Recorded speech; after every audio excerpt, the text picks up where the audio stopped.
My predecessors in CSIRO, the guys who mentored me in the mid-60s when I joined and developed this system of land system survey back in the 1950s, in which they were able to describe a whole block of landscape in terms of these 6 units. And that would be a unique arrangement of run-off, run-on systems, and it would differ from a neighbouring land system. And that was the methodology which I inherited as a landscape ecologist in the 60s, 70s and beyond.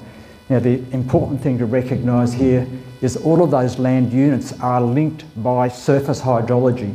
Water comes from the rainfall, it runs off differentially and accumulates in some places, and it runs off others so that the available soil water to grow plants is very different depending on which part of the landscape you're in. Very often we talk about how much rain fell in a particular fall, or what the average rainfall for a particular region is, but when you study the stored soil water, we find it's much more heterogeneous than that, and it's the heterogeneity which tells us how these systems work. It's really important not to be carried away with averages, in fact to try and use them as little as possible and look at the rainfall on an event by event basis. And I'll come on to this a bit more in the future. So the key questions I have when I'm looking at landscape health, and this is a sequence of questions. Whenever I jump out of a car in a place where I've never been before, this is the order in which I ask the questions. What's the fate of the rainfall where we are? How much infiltrates? How much runs off? The second question is, if there is runoff, how much erosion is induced and to what extent?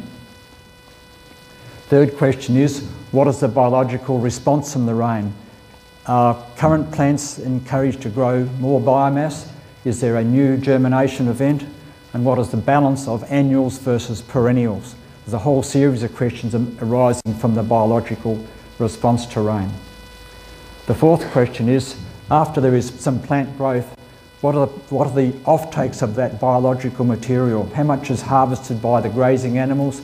How much might be used by fire?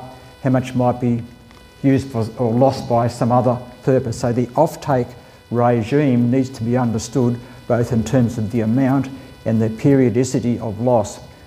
James talked about the role of fire in the Tasmanian landscape. It was also important in the North Island as well.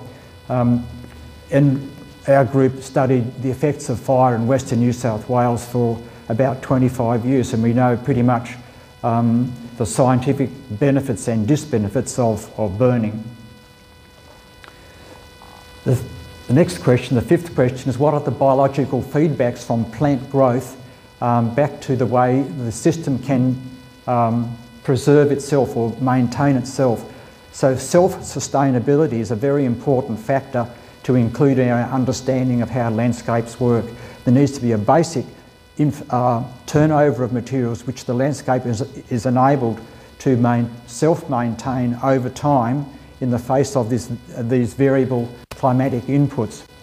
Then it's really important that we have a good understanding of that, because this is important for things like nutrient cycling and replenishment of the soil seed pool. The last question I ask is what physical services are provided by the presence of the plants? The actual architectural structure of the plants has a great influence in the way resources, both wind and water driven, move around the landscape, and we need to be aware of the differential effects of the structure of the plant community.